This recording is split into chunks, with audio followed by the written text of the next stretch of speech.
அன்பு நேயர்களுக்கு வணக்கம். இன்னைக்கு நம்ம பார்க்க போகிற சப்ஜெக்ட் என்னன்னா, ஒரு ஒழுங்கற்ற ஒரு இடத்த நம்ம வாஸ்துக்கு எந்த அளவுக்கு கரெக்டாக நம்ம செட் பண்ணுறது அப்படின்றதுக்கு உண்டான வீடியோ தான் இது.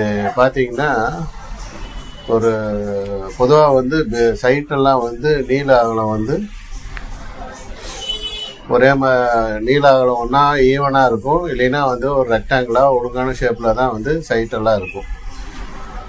இப்போ பார்த்தீங்கன்னா, இந்த தோட்டங்காடு அது மாதிரி விவசாய பூமியெல்லாம் பார்த்தீங்கன்னா மேக்ஸிமம் 90% அன்ஷேப்பில் தான் இருக்கும். அன்ஷேப்பில் இருந்த 90% அன்ஷேப்பில் தான் இருக்கும். அதை மாதிரி வந்துருச்சுன்னா நம்ம எந்த அளவுக்கு கேர் எடுத்து பண்ணணும் அப்படின்றதுக்கான ஒரு வீடியோ தான் இந்த வீடியோ. இந்த வீடியோவில் உங்களுக்கு ஒழுங்கான மனை எப்படி வந்தாலும் அதை நீங்கள் எப்படி செட் பண்ணுறதுன்றது உங்களுக்கு தெளிவாக தெரியுற மாதிரி இந்த வீடியோ இருக்கும். வீடியோ ஃபுல்லாக பாருங்கள். இப்போ நான் எப்பவும் சொல்கிற மாதிரி ஒரு சைட்டை வந்ததும் அது காம்பஸ் யூஸ் பண்ணி, இப்போ எல்லா செல்ஃபோன்லேயும் காம்பஸ்ன்னு ஒரு இது முன்னாடியெல்லாம் நாங்கள் கையில் வச்சு பார்த்துட்ருப்போம். அது ஒரு ஸ்டேஷ்னரி கடையில் விலை கொடுத்து வாங்கிட்டு இருந்தோம். இப்போ அது மாதிரி எந்த ஒரு ரிஸ்க்கும் கிடையாது. எல்லாருடைய மொபைல்லையும் அந்த டிகிரி பார்க்கறதுக்கு உண்டான காம்பஸ் வந்துருச்சு. அதனால் அந்த காம்பஸை நீங்கள் இன்ஸ்டால் பண்ணிவிட்டு வச்சிங்கனாலே நீங்கள் உங்களுக்கு நார்த் பாயிண்ட் அந்த காம்பஸ் கிளியராக காமிக்கும். அது மாதிரி ஒரு சைட்டை வாங்கினீங்கன்னா, அந்த இடத்துக்கு நீங்கள் போனீங்கன்னா அந்த இதை கரெக்டாக 90 டிகிரிக்கு இருக்குதா அப்படின்றது நீங்கள் ஈஸியாக செக் பண்ணிக்கலாம். அதே மாதிரி நான் ஒரு கொடுத்த சைட் இப்படி தான் இருந்தது. இந்த முன்னாடி 215 அடியும், பின்னாடி குபேர மூளை இழுத்த மாதிரி, அதே மாதிரி வாயு மூளையும் கொஞ்சம் இழுத்த மாதிரியும், ஈசானியமும் இழுத்த மாதிரியும் தான் இருந்தது. அக்னி மூலை மட்டும்தான் குறுகுன மாதிரி இருந்ததே தவிர மற்ற எல்லா மூலையும் இழுத்த மாதிரி தான் இருந்தது. அப்புறம் இதை நம்ம எப்படி பண்ணுறது, ஃபஸ்ட்டு டிகிரி கரெக்டானு நான் பார்க்கும்போது கிட்டத்தட்ட நார்மல் காம்பஸ் டிகிரிக்கும் மொபைலில் இருக்கிற காம்பஸ் டிகிரிக்கு இதுக்கும் ஒரு 5 டிகிரி என்னவோ தான் கொஞ்சம் வித்தியாசம் இருந்தது. அதனால் நீங்கள் 5லேருந்து ஒரு 15 டிகிரிக்குள்ளார நீங்கள் எப்போவுமே அட்ஜஸ்ட் பண்ணிக்கலாம். எக்ஸாக்ட் டிகிரியாக இருக்கிறது நல்லது. 5லேருந்து 10 டிகிரிக்குள்ளார இருக்கிறது அது அது மாதிரி எரர் வர்றது சகஜமான ஒன்று தான்.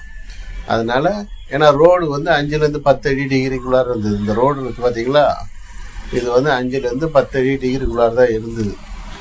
அப்புறம் நான் பார்த்து சரி இதை டிஸ்டர்ப் பண்ண வேண்டாம் அப்படின்ட்டு, ஏன்னா இங்கே கழிச்சு விட்டோம்னாலும் இது பெருசாக தாக்கத்தை ஏற்படுத்தாது. அதனால் நான் என்ன பண்ணிவிட்டேன், இதை ஒரு 5 டிகிரி தானேன்றதை இந்த ரெஃபரன்ஸ் பாயிண்ட்டு இதை அப்படியே எடுத்துக்கிட்டேன். இந்த ரெஃபரன்ஸ் பாயிண்ட்லேருந்து 90 டிகிரிக்கு எப்போவுமே ஒரு அளவு கிடச்சிச்சின்னா அதை பேஸ் பண்ணி இன்னொரு 90 டிகிரி நம்ம இங்கே போட்டுடலாம்.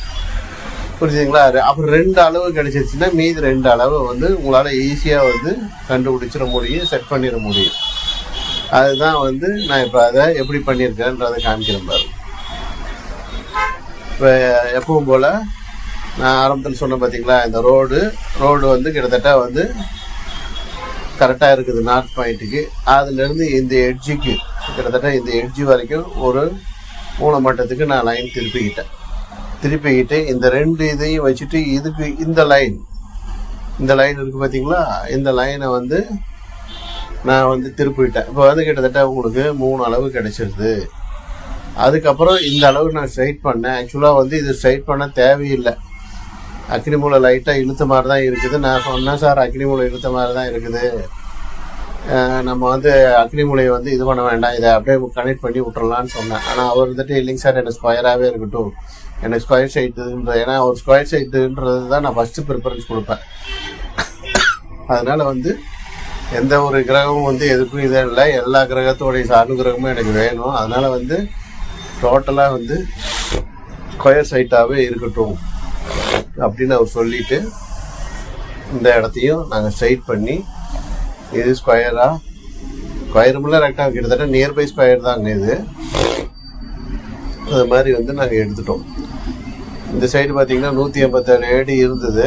அதே மாதிரி இதை சைட் பண்ணும்போது பெருசாக அளவு மாறல. முன்னாடி வந்து 254 இருந்தது இந்த அளவு. ஆனால் வந்து நான் எங்களுக்கு கழிச்சது போக 210 அடி தான் கிடச்சிது. இந்த இடம் வந்து கடிஞ்சிக்கிச்சு. இதை டோட்டலாக சைட்டாக பண்ணிட்டு இந்த இடத்த வந்து ஃபென்சிங் போட்டுக்கிட்டு இந்த சைடில் என்ன பண்ணாருன்னா அவர் வந்து சின்ன சின்ன செடிகளை வச்சுக்கிட்டாரு. ஆக்சுவலாக ஈசானியத்தில் சின்ன சின்ன செடிகள் வச்சுக்கலாம்.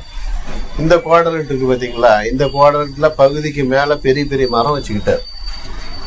இங்கேயும் பெரிய மரம் வைக்கக்கூடாதுங்க, இதுலேருந்து இந்த சைடு. அதே மாதிரி இந்த சைடு ஃபுல்லாக கிட்டத்தட்ட பெரிய மரம் வச்சுக்கிட்டார். மரம் வச்சுக்கிட்டு அதை வந்து உங்களுக்கு வந்து செட் பண்ணிக்கிட்டார். இப்போ என்னென்னா பொதுவாக வந்து சைட்டாக இருக்கிறத வந்து ஈஸியாக உங்களால் மார்க் பண்ணிட முடியும்.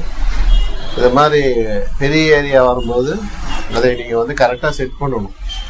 பார்த்தீங்கன்னா இதை கரெக்டாக நான் சொல்கிற மாதிரி 4 மூலையும் வந்து மூளை மட்டத்துக்கு 90 டிகிரிக்கு திருப்பிட்டு இங்கேருந்து இந்த எக்ஸாக்டாக இந்த சைட்டுடைய உயிர் கோடு போட்டு அதை 4 பங்காக பிரிக்கும்போது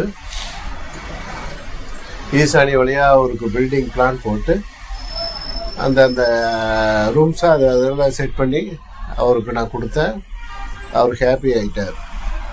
அதனால் ஒரு சைட் அன்ஷேப் சைட் வந்துச்சுன்னா அதை நீங்கள் வந்து எப்படி சரி செய்யணுன்றதுக்கு இந்த சைட் ஒரு உதாரணம்.